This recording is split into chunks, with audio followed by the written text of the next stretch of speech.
By 1918, Europe's Great War was over, but in Central Arabia, something big was brewing, big enough to decide the Middle East's future.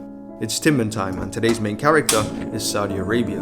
Our story begins in Najd, alongside its ruling emirs, the House of Al-Saud. In Arabia, knowing your tribal origins meant being part of a tribal federation, something the Al-Sauds never had.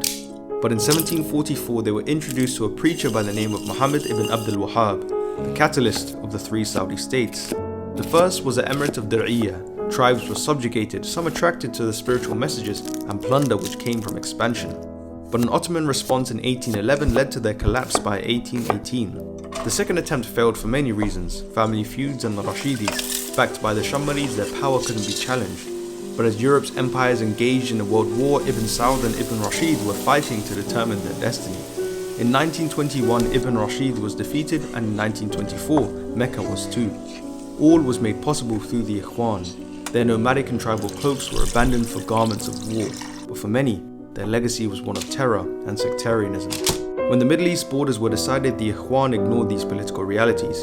In 1930, their power was crushed. Saudi Arabia was not to be a tribal state, but one led by Ibn Saud.